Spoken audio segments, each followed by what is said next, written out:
Ok, entonces, bueno, vamos a hablar un poco de cómo, qué implica pasar a producción. Y esto es algo bastante importante porque en mi experiencia siempre he visto que los proyectos de IoT o todos los startups que inician en IoT llegan hasta un MVP, que es en donde tú dices, bueno, tengo un producto, tengo una idea, acabo de realizar este dispositivo que permite hacer tal cosa, pero existen un millón de consideraciones luego de tener un MVP a decir, tengo un dispositivo final que voy a lanzar al mercado, o un dispositivo final que va a ser implementado en una solución macro. Entonces, lo primero que vamos a hablar el día de hoy es esto. ¿Qué significa un MVP? Para los que no lo saben, MVP significa Producto Mínimo Viable y es el núcleo del concepto de Lean Startup. ¿Qué quiere decir puntualmente? Que si nosotros tenemos las características mínimas de un producto y lo viable que queremos hacer, o sea, todas las características que quisiéramos considerar dentro de un producto determinado, nosotros tratamos de coger el conjunto mínimo de características que me permitan a mí demostrar la funcionalidad de un producto. ¿Sí? Entonces, tratamos siempre de coger este mínimo viable, que es el que me permite a mí no excederme en costos dentro de mi paso a producción o dentro de mi desarrollo final. Entonces, cuando nosotros hablamos de MVP, estamos hablando de una idea altamente iterativa. Nunca es un producto terminado cuando hablamos de MVP. Entonces, nosotros empezamos con una idea, con la ideación, y vamos a sacar un prototipo tipo uno, 2, 3, 4, 5, hasta que ya tenemos un dispositivo que vamos a masificar. Y una vez que esto pasa, terminamos regresando al mercado a sacar una versión 2 del mismo dispositivo o tres o una versión nueva. Entonces, para cada una de estas versiones vamos a hacer un MVP y vamos a pasar por este proceso de ingeniería en donde el MVP va a irse actualizando con respecto al tiempo y vamos a irlo modificando de manera constante a medida que vamos avanzando. Algo importante de recordar dentro del MVP es que tiene una diferencia con la forma en la cual pensamos dentro de metodologías ágiles o Scrum. ¿Qué quiere decir? Que, por ejemplo, un MVP no se trata de primero hacer una rueda, luego tener dos ruedas, luego tener una parte del coche y luego el coche terminado, si queremos hacer un coche. Un MVP puntualmente significa, si yo quiero un vehículo que se pueda mover, ya sea de manera autónoma o no, lo primero, lo más básico que vas a necesitar es un tipo patineta, en el sentido de que puedes moverte hacia adelante, hacia atrás, pero no tienes dirección. La segunda etapa va a tener un control que le permite direccionarse de sea de un lado al otro. En la tercera etapa tienes propulsión propia al agregar pedales. En la cuarta etapa ya tienes propulsión autónoma al agregar un motor. Y en la quinta etapa tienes un vehículo. Eso significa un MVP. Es ir adaptando las ideas para que se pueda el producto como tal, la gente puede ir experimentándolo, puede ir probándolo. Y es importante resaltar que el MVP no busca obtener ganancias al inicio. Lo que buscamos es que podamos resolver un problema existente y que los usuarios lo puedan ver a tiempo, de tal manera que esto nos permite saber si es que esta idea realmente va a ser comercializable o no dentro de un mercado. Bien, entonces, cuando nosotros tenemos desarrollos o problemas en IoT, una característica bien importante de todo proyecto tiene que ser su definición y su alcance de problema. Y nosotros tenemos que saber hasta dónde vamos a llegar con el prototipo. Existen muchos mínimos y esto es algo interesante. ¿Cómo es el paso post-MVP? Entonces, vamos a hablar de productos mínimos en todas estas cuatro categorías. Es solamente que cada una depende del escenario donde se lo quiere ver. Entonces, el Minimum Marketable Product es el producto como tal que nosotros vamos a lanzar al mercado luego del MVP. Sin embargo, como lo vimos en la diapositiva anterior, teníamos que era un proceso iterativo. ¿De qué me sirve tener tantos productos mínimos de manera iterativa? Que esto me permite a mí ahorrarme costos al momento de lanzar manufactura. Cuando yo ya tengo un producto mínimo viable y yo voy a lanzarlo a manufactura, una vez que se hace ese proceso, los costos se multiplican. Entonces, un mal diseño o un mal alcance dentro de la manufactura im- realmente implica costos que pueden matar una startup de IoT. Y es una de las causas por las cuales casi un 30% de las startups terminan sin recursos, debido a que tienen un mal proceso de salida al mercado. Entonces, esto es importantísimo. O sea, yo necesito establecer las etapas en las que quiero mi producto. Hablemos un poquito de estas diferentes etapas. Bien, entonces, puntualmente, nos vamos a enfocar en el Minimum Marketable Product y el Minimum Lovable Product. ¿Qué significan ambos? El Minimum Marketable Product es ese producto que tiene potencial para presentarse al mercado. Es un producto que yo ya lo pasé de un prototipo de alto nivel, de un prototipo MVP, a un prototipo que ya yo estoy casi seguro que puede salir al mercado. ¿Eso qué significa? Que ya tomé consideraciones de batería, tomé consideraciones de casing, tomé consideraciones de cómo la solución funciona, ya la probé, entonces digo, ok, tengo un producto que lo puedo lanzar. Cuando ya tengo esa idea, lo primero que necesitamos empezar a evaluar es cuáles son las características mínimas que necesito para poder salir al mercado. ¿Esto qué significa? Que en el caso de, por ejemplo, que estaba usando una antena externa, bueno, perfecto, esa antena externa como tal, la voy a dejar como una antena externa, la voy a poner como una antena interna dentro de mi paso a producción en masa. Si estaba usando módulos adicionales, recuerden que usar módulos adicionales aumenta el costo del hardware. Entonces, la pregunta es, ¿yo realmente en dónde quiero optimizar? Y este producto de tener una gran potencial para entrar al mercado es el primero que me interesa iterar. Entonces, ya con un producto casi terminado, yo puedo empezar a decir, bueno, este producto es el que quiero mostrar, ¿no? De ahí cuando tenemos el Minimum Marketable Release, es cuando ya tenemos este producto que podemos lanzar al mercado. Entonces, este desarrollo en el cual yo ya tenía un producto que iba a lanzar, lo itero con usuarios, veo que cumple con las funcionalidades, entonces ya tengo algo listo para poder lanzar. Una vez que ya se lanza, el producto tiene que seguir siendo validado.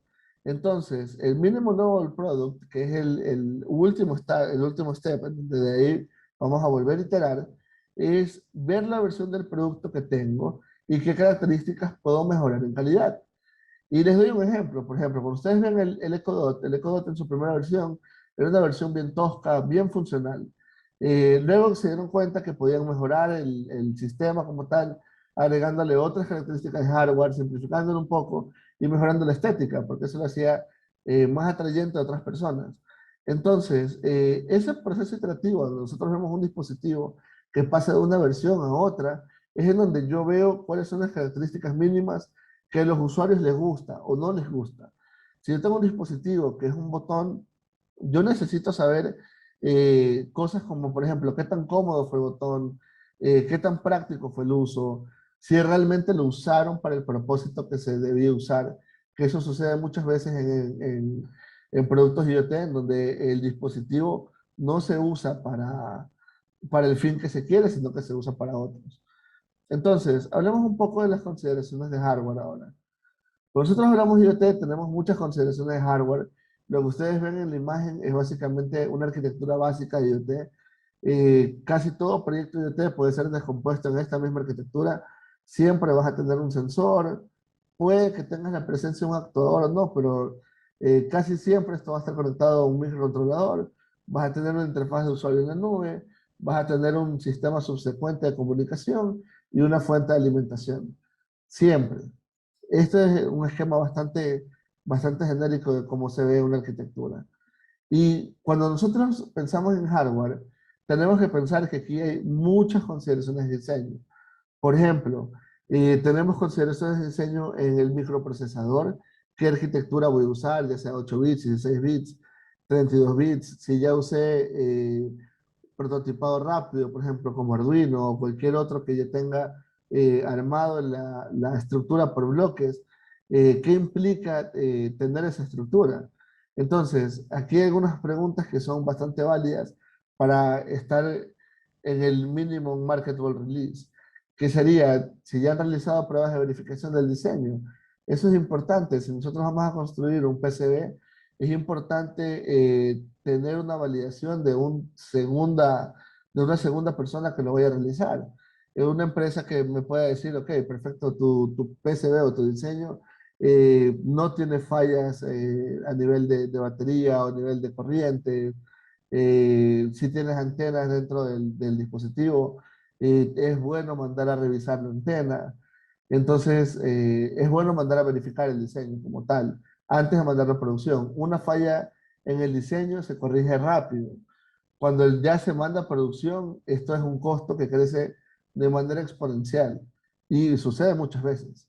Sucede muchas veces que se lanza un producto al mercado, el producto viene con una falla, viene con un glitch porque no se hizo un double check en el diseño. Esto se manufactura y al momento de ser manufacturado resulta que tienes pérdidas por millones, pues tienes que lanzar una nueva versión que corrige el error anterior. Entonces, en hardware no es el mismo proceso que en software, que podemos lanzar patches constantes y no existe un problema. Bien, de ahí otra pregunta válida es si hemos completado revisiones de diseños para la prueba, revisiones de diseños para la fabricación, esa es otra cosa, que por ejemplo, al nivel de fabricación, de hecho sucede, nos pasó, en un ejemplo, nos pasó a nosotros, que hicimos una tarjeta PCB con una antena patch, todo funcionaba bien hasta que mandamos a hacer el case. Y ya en la manufactura, al momento de hacer el case, vimos que el case estaba haciendo interferencia con el patrón de la antena. Entonces tocó modificar la antena para que el case no hiciera interferencia. Y esto sucede. Se pudo haber previsto cuando nosotros hicimos el case hacer una revisión en el proceso de fabricación para ver que no haya ningún impedimento dentro de la electrónica que se iba a tener. Otra cosa muy importante es si cumplimos con la regulación ambiental vigente. Recuerden que cada país donde su producto vaya a ser lanzado va a tener regulación. Entonces, en algunos países la regulación es más flexible que en otros. Entonces, dependiendo de esto, significa que vamos a tener que certificar el producto, validar el producto, vamos a tener que escoger categorías de transmisión, de manejo de datos. Entonces, es importante saber en dónde yo quiero lanzar y qué regulación me van a pedir para poder lanzar. Porque de esa manera yo voy a poder tener como que un checklist y decir, ok, mi dispositivo para poder ser usado en Europa cumple con todos estos requisitos que me piden. Y cuando ustedes compran un dispositivo, eso que ustedes ven en el manual de usuario, en la parte, las primeras hojas, que son todos los certificados con los que cumple el producto, es porque nosotros tenemos que certificar el producto dependiendo de dónde lo vayamos a lanzar. Entonces, es importante tener eso en cuenta, ¿no? Al momento de hacer el diseño y evitar que si mi producto iba a ser usado en California, pero no revisé la regulación vigente, por ejemplo, el espectro abierto, no lo voy a poder usar porque estoy usando RF en una frecuencia que no debería tenerlo. Entonces, no es igual lanzar un producto, por ejemplo, en California que lanzar un producto en Ecuador o en Chile, en Latinoamérica, en donde la regulación en algunos casos ni siquiera existe. Entonces, es muy importante tener eso en mente. Bien, hablemos un poco de lo que es transmisión de datos. Dentro del mundo de transmisión de datos existen muchas cosas que pudiéramos hablar, ¿no? Aquí tenemos un tema bastante extenso en profundidad de solamente métodos de transmisión. Existen muchas tecnologías diferentes de transmisión. Lo importante que quiero mencionar aquí es que nosotros cuando consideramos un diseño tenemos dos posibles opciones. El diseño comercial, o sea, que ya compramos nosotros esa parte del circuito, ya sea para integrarlo dentro de nuestro PCB, o simplemente para hacer un plug and play, como lo tienen algunos módulos Arduino o algunos módulos, ya sea de otras plataformas como ST o, o como por ejemplo tiene también la Raspberry. Estos módulos como tal que yo ya puedo integrar en mi PCB, que es en sí otro módulo PCB que lo estoy integrando, tienen bastantes ventajas. ¿Como qué? Como un costo bueno, tiene un costo más elevado de componentes porque los módulos no son baratos. Recuerden que hay una cadena de producción ahí. Entonces eso hace que cada módulo individual sea más caro que sus componentes individuales. Tienes un diseño más restringido, en el sentido de que si el dispositivo usa una antena patch, no puedes luego tener una antena en PCB porque ya el dispositivo viene con una característica determinada para poder funcionar. Sin embargo, tienes buenas ventajas como el tiempo a llegar al mercado es mucho más corto, el costo de desarrollo en sí de desarrollo va a ser mucho menor. Recuerden que producir un módulo wireless significa cosas como ver si la antena la van a copiar, la van a usar, la van a diseñar, cómo van a transmitir, qué método de transmisión van a usar, qué protocolo, eso tiene que certificarse. Entonces, un módulo de wireless customizado, por lo general, tiene un mayor tiempo para llegar al mercado, tiene un mayor costo de desarrollo, requiere que certifiques los protocolos que vas a usar para la transmisión. Sin embargo, si tú tienes un dispositivo en donde la idea es tratar de ocupar la menor cantidad de espacio posible o, en su defecto, tratarlo de hacer de menor bajo costo, entonces sí, o sea, un diseño personalizado va a ser tu opción porque vas a poder ahorrar dentro de tu proceso de manufactura lo que se llama el Bill of Materials, lo vas a poder minimizar bastante al usar componentes directos en lugar de usar módulos integrados. Entonces eso te ahorra bastante el costo y a medida que lo vas haciendo en masa, tu costo crece, tiende a atender de manera decreciente bastante rápido. Lo que ustedes ven a la derecha es simplemente una comparativa de los diferentes tipos de tecnologías que existen.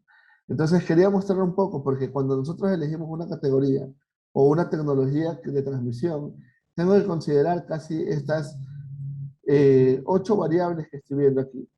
Entonces, puntualmente, en módulos fijos, tengo que considerar cosas como cuánto me cuesta una suscripción a ese módulo, cuánto cuesta el chipset. Por ejemplo, en el caso de telefonía, ya viene definido o yo no me preocupo por el número de radiobases. Sin embargo, en tecnologías como las LP1, ya sea esta Sigfox o LoRa, yo necesito tener radiobases. Y en un proyecto real, a mí me va a tocar especificar cuántas radiobases voy a tener. Entonces depende mucho del uso. O sea, por ejemplo, si quieres un dispositivo de ultra bajo costo, que tenga 10 años de autonomía y que pueda trabajar a base de baterías, LP1 es una excelente categoría. Va a ser mucho mejor que usar Zigbee o usar telefonía celular. Sin embargo, si es un carro autónomo que necesita estar todo el tiempo procesando datos y enviando datos, entonces LP1 no me va a servir porque voy a tener una muy bajo bandwidth, voy a tener una muy baja de transmisión de datos. Entonces, como necesito enviar altos datos o datos en tiempo real, la mejor opción va a ser telefonía normal. Bien, hablemos un poco de las arquitecturas que se usan dentro de IoT y hay bastantes arquitecturas de las cuales podríamos hablar. Básicamente, una arquitectura IoT tiene estas características que vemos. En sí tenemos un sensor, podemos tener o no un gateway, podemos tener o no un actuador, pero casi siempre nosotros vamos a ver que tenemos unos sensores que cogen el mundo analógico, alguien que lo traduce al mundo digital y alguien que lo transmite. Una vez que esos mensajes se transmiten a través de cualquier medio de transmisión, llegan a una plataforma en la nube y esta plataforma tiende a unirse a otras plataformas, ya sea un sistema SCADA, ya sea a un histórico de datos o ya sea a otros sistemas analíticos, usando cualquier método de procesamiento de datos analíticos. Aquí hay bastantes proveedores en este aspecto. Ahora, cuando nosotros hablamos dentro de arquitecturas IoT, puntualmente vamos a decir esto. Tengo un sensor, un actuador, o lo que sea que esté midiendo, alguien que vaya a procesar esa información, que la vaya a agregar, la vaya a medir, la vaya a controlar, la vaya a verificar, la vaya a validar, la vaya a filtrar. Luego voy a tener quien haga parte de ese preprocesamiento. Yo voy a hablar un poquito de estas dos diferencias. Y de ahí un data center que va a almacenar esta data. Entonces, la etapa uno siempre van a ser sensores y actuadores, independientemente si están o no. En la etapa 2 tengo gateways de internet y sistemas de adquisición de datos. En la etapa 3 tengo todo lo que es preprocesamiento, ya sea este edge computing o fog computing. Y en la etapa 4 voy a hacer análisis profundo en la nube o en el data center. Ahora, puntualmente en lo que es edge computing y fog computing, que son dos temas que se han venido usando por los últimos años y han tenido un hype en estos meses. Y la principal diferencia entre los dos es que en el edge computing el procesamiento viene del lado del sensor. Yo trato de procesar lo más a la izquierda posible, o sea, más del lado del sensor, más del lado del actuador. Sin embargo, cuando hablo de Fog Computing o de la nube, estoy hablando puntualmente de que voy a tratar de procesar esto a nivel de módulos, o sea, niveles de módulos de comunicación de manera intermedia, de tal manera que estoy procesando entre etapa uno y perdón, entre etapa 2 y etapa 3. Bien, hacemos un poco. Entonces, hablemos ahora de lo que a mucha gente le llama la atención dentro de IoT, que es la inteligencia artificial. ¿Qué tipo de inteligencia artificial usamos? Bueno, puntualmente nosotros tenemos diferentes tipos y vamos a hablar un poco de estos seis. Pero algo que quiero recordar es que en sí la inteligencia artificial es mucho más que Machine Learning. Machine Learning es solo una parte de la inteligencia artificial. Entonces, mucha gente tiende a asumir que cuando hablamos de IoT o hablamos de dispositivos en masa, estamos hablando de tener simplemente Machine Learning o Deep Learning, cuando en realidad no es así. La inteligencia artificial existe de muchas formas y ha existido por muchos años. Entonces, hablando un poco de manera rápida, eh, para no entrar en detalle en cada uno de estos, cuando hablamos de Machine Learning en sí, estamos hablando de esto, de lo que es probabilístico versus no probabilístico, de lo que es un modelo versus la optimización de datos, en lo que es aprendizaje supervisado versus no supervisado. Y ahí tenemos diferentes métodos y modelos que podemos usar. Cuando hablamos de Deep Learning, su característica principal es tener esto, un alto conjunto de datos de calidad, porque lo que principalmente va a dañar un modelo de Deep Learning o aprendizaje profundo es la data. Y necesitamos tener data de alta calidad. Es mejor que un buen modelo. La data es la que va a determinar si nuestro modelo de Deep Learning realmente es bueno o no. Y para esto también vamos a necesitar tener una gran cantidad de computación en paralelo. Si nuestro modelo como tal se ve limitado a limitaciones de hardware, vamos a tener un modelo poco eficiente. Entonces, en teoría, nosotros deberíamos tratar de diseñar pensando que tenemos capacidad limitada y luego que tenemos eso, hacer la optimización de hiperparámetros, tratando de optimizarlo un poco el hardware que realmente tenemos. Sin embargo, si vamos por las otras tendencias de la inteligencia artificial, tenemos algoritmos genéticos, que es una excelente forma para optimizar variables, ya sea continua o discreta. Recordemos que, por ejemplo, el algoritmo de gradiente descendiente permite simplemente optimizar variables que sean reales. Y esto es importante, que cuando hablamos de un algoritmo genético, no requerimos que la información tenga derivada. ¿Y eso qué quiere decir? Que cuando hablamos de un gradiente descendiente, que es el que usamos en modelos de machine learning normal, porque eso es lo que usan los multicapas para poder optimizarse. Estamos hablando de funciones que tienden a ser derivables. En un algoritmo genético esto no importa, porque el algoritmo genético va a empezar a hacer cruces y mutaciones y no tiene ese problema también de tener mínimos locales o máximos globales, de tener esas condiciones de quedar en plateaus o otras cosas similares. Y algo interesante es que pueden dar más una solución óptima. De ahí cuando hablamos del reinforcement learning, básicamente estamos hablando de esto, de hacer prueba y error. O sea, yo tengo prueba, tengo una recompensa y estoy validando. Si es que probé, lo hice mal, vuelvo a probar y así voy haciendo este proceso iterativo. Ahora, es importante que siempre que hablamos de reinforcement learning, estamos hablando de que existe un método de interacción con el ambiente. Y eso es porque siempre vamos a tener esta función de recompensa que nos va a ayudar.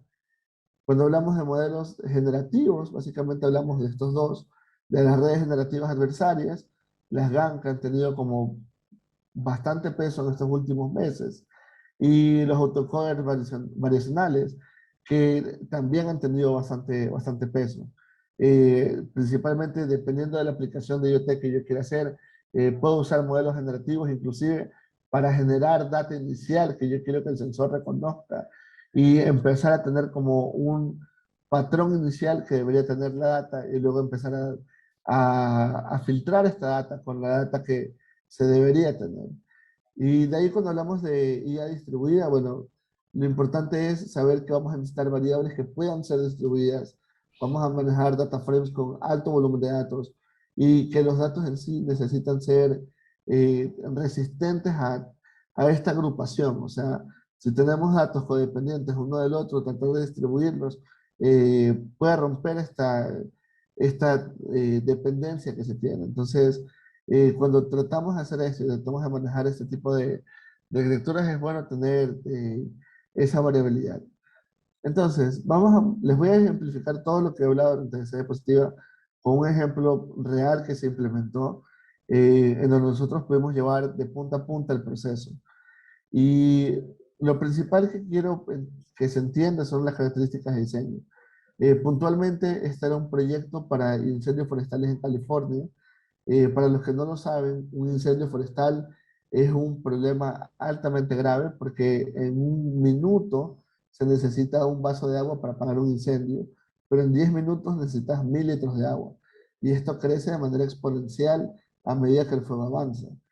Por eso es que en ciudades como California, los incendios tienden a ser altamente importantes porque representan pérdidas millonarias al estado de California. Y de hecho lo podemos ver en esta gráfica, en donde resulta que las pérdidas están por arriba de los 1000 millones para costos no asegurados. Entonces, lo que nosotros decidimos hacer dentro de la solución es tres características de diseño bien puntuables. La primera es que detectamos de manera temprana el fuego haciendo la menor cantidad de suposiciones. Y eso es importante. Cuando ustedes tienen un dispositivo o tienen un sensor, pueden imaginarse cada sensor como una variable. Entre más variables tengan, más datos van a estar sensando. Esto va a hacer que más procesamiento se requiera y por ende va a incrementar el costo de sus materiales, porque van a necesitar más procesamiento, más resolución, etcétera.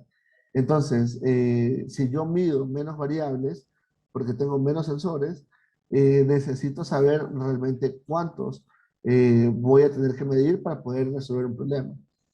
Lo otro que queríamos hacer es que esta solución sea escalable y es que un producto o un dispositivo que se vende, por ejemplo, en, que se vende en Estados Unidos, resulta que por costo puede hacer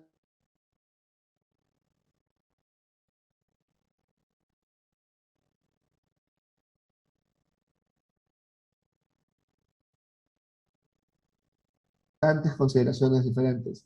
Entonces, por economía de escala puede ser rentable un modelo de IoT en Estados Unidos y por economía de escala podemos pasar el mismo modelo a Latinoamérica simplemente con un costo mucho menor. Y ya lo que queríamos hacer era poder ayudar a los bomberos a que tengan un mejor plan de contingencia, o sea, pudieran coordinar mejor cómo iban a apagar el fuego. Porque al ser tan grandes y ser entre departamentos los incendios, se hacía difícil que ellos pudieran coordinar cómo lo iban a pagar. Entonces, les presento el MVP que presentamos. Puntualmente, este dispositivo tenía algunas características. Una de las principales es que nuestro microcontrolador estaba basado en un Arduino Mini. Nos fuimos por el Arduino Mini por el hecho de que tiene un compilador muy bueno, ya tiene librerías fáciles de usar, nos ahorraba full el tiempo de desarrollo y tiene una arquitectura conocida, ampliamente abierta. De ahí usamos Sigfox para transmisión, que es una tecnología LP1. Para los que no lo conocen, podíamos enviar mensajes solo de 12 bytes. En 12 bytes tenemos que empaquetar toda la información que necesitábamos. Y la pregunta es, si tienes un sensor o un dispositivo que va a tener un sensor de temperatura como el TEM36, que es un sensor de temperatura bien barato, el cual tiende a tener muchos glitches, ¿cómo puedes hacer que sea confiable? ¿Cómo realmente podemos aprovechar las características del fuego para hacer un sensor confiable? Y ahí es donde decidimos usar el case. Entonces, si se fijan en el case que nosotros propusimos como diseño, como nuestro mínimo lovable product, teníamos estas rejillas en la parte de abajo, que la idea era precisamente poner dos sensores, uno en la parte de abajo y uno en la parte de arriba, de tal manera que el humo y el aire caliente, al entrar dentro del dispositivo, empezaran a activar el sensor uno con una temperatura mayor al sensor 2. Esta diferencia de espacio nos iba a dar una diferencia en tiempo en la activación de sensores, de tal manera de que podíamos ver que había humo dentro del sensor o aire caliente entrando al sensor. Esa es la principal diferencia y para eso decidimos usar lógica difusa dentro del dispositivo. Bien, entonces, esto aquí ya fue nuestro diseño para producir en masa. Y de hecho es bastante simpático porque podemos reducir el costo casi en un 60%. Decidimos usar una antena ya predefinida, o sea, si se fijan en este conector para la antena patchcore, no nos pusimos a diseñar antenas, sino que simplemente usamos una de estándar. Sin embargo, nos ahorramos el costo al módulo de transmisión en lugar de comprarlo ya con PCB, lo integramos dentro del diseño final. Y eso hizo que el costo se redujera bastante.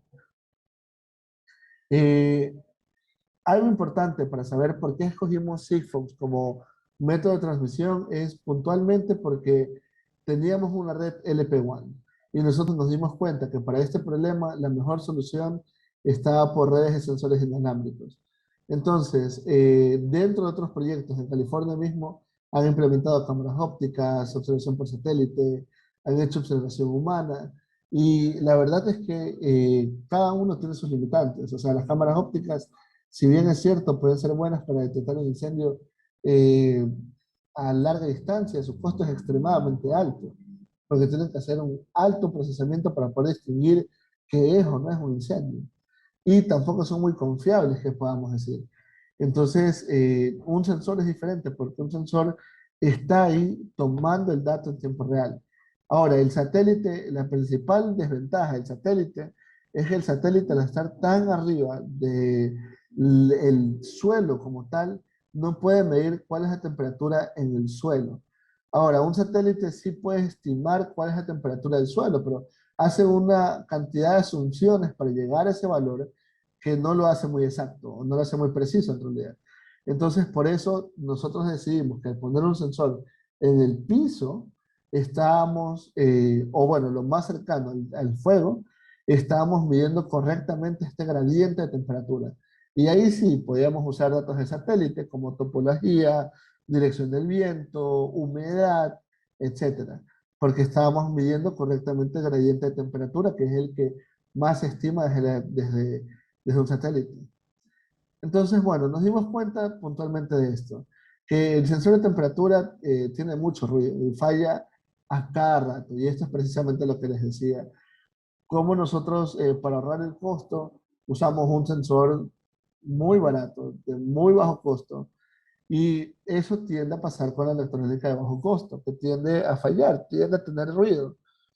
Si ustedes se fijan, esto para un sistema de tiempo real, o más que nada un sistema de alerta temprana, es crítico, porque un pico puede representar un incendio o no.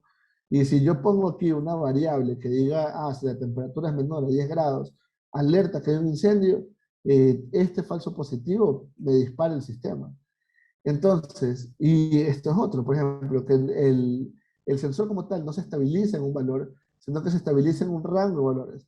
O sea, nosotros podemos ver claramente aquí que si la temperatura aquí es 20 grados centígrados, se estabilizará en 21, 19, 21, 19, y en promedio podemos decir que es 20. Y luego si baja, va a bajar a sí mismo a 19, pero en realidad estos valores van a estar entre 18 y 21. Tiende a oscilar mucho el valor. Entonces, por ende, nosotros decidimos usar hasta cierto punto Edge Computing porque implementamos dentro del Arduino Mini este sistema de inferencia.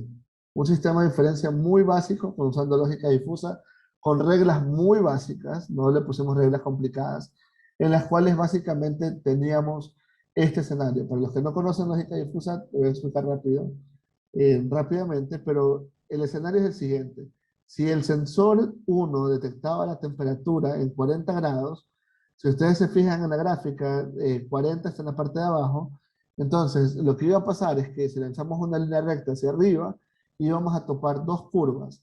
La curva que tiene medio, o sea, el triángulo que está en el centro que dice medio, y el triángulo que está a la izquierda, que es bajo. Entonces, puntualmente lo que el sensor decía es, ok, la temperatura está entre medio y bajo. Ahora, comparándolo con el sensor 2 decía, por ejemplo, la temperatura está entre muy bajo y bajo.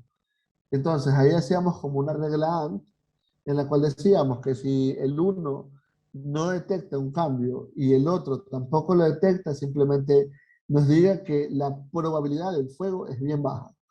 Tratábamos de no descartar falsos positivos o falsos negativos dentro del dispositivo, sino que tratábamos de usar este porcentaje de probabilidades. Entonces, puntualmente, cuando ya los dos sensores detectaban un cambio de temperatura alto, ahí nos decía, la probabilidad de un fuego es muy alto, pero eso lo hacía por sensor. O sea, el sensor específico sentía que había fuego dentro de él o que había aire caliente dentro de él.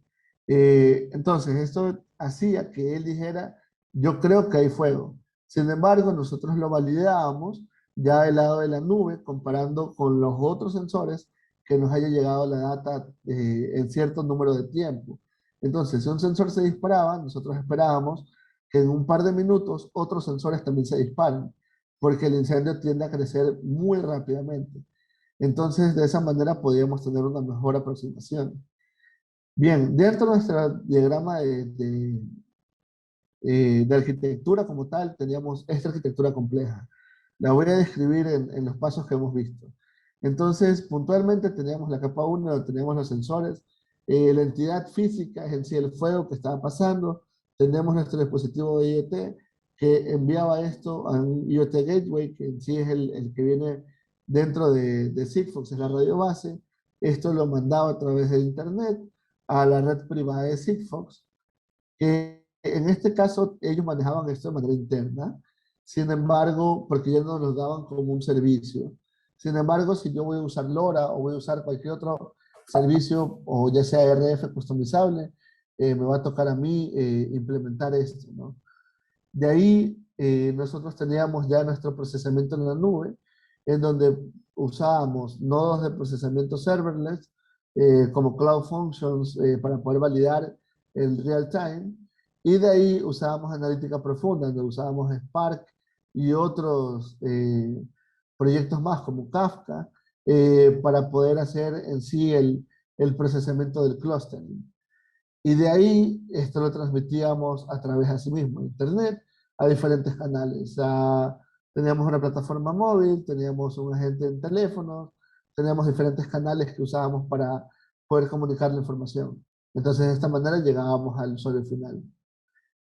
Y puntualmente así es como se veía el problema. Entonces, como les decía, si cada árbol es un sensor, entonces si aquí había un fuego, puntualmente íbamos a ver algo así en un mapa, porque íbamos a saber que había más de un, o sea, si se activaba un sensor, los vecinos también tenían que activarse. Y aquí usamos árboles de decisión para poder decir, bueno, usamos encima el algoritmo de agrupamiento por vecinos para poder saber si realmente había un clúster o no dentro de esa zona. Y de esa manera podíamos decir, ok, si esto es un incendio válido, y con este incendio sacábamos esto, que esto de aquí es la representación real de una prueba que hicimos en un incendio controlado, del gradiente de temperatura. Entonces, lo que ustedes están viendo aquí es tres sensores que estaban puestos en esta posición, donde tengo el mouse, en esta posición y uno en la parte de abajo. Entonces, justo el fuego estaba, y no estaba debajo de un sensor, sino que estaba un poco más alejado. Y puntualmente de esa prueba podemos nosotros sacar correctamente el gradiente de temperatura. Ahora, ¿de qué nos sirve este gradiente de temperatura? Que al momento de meterlo en un sistema de aprendizaje de datos, nosotros podíamos predecir la forma del fuego y llegar a estimar qué tan rápido iba a crecer ese incendio. Entonces, eso nos permitía tener un sistema coherente de alerta temprana. Bien, no sé si tienen alguna pregunta.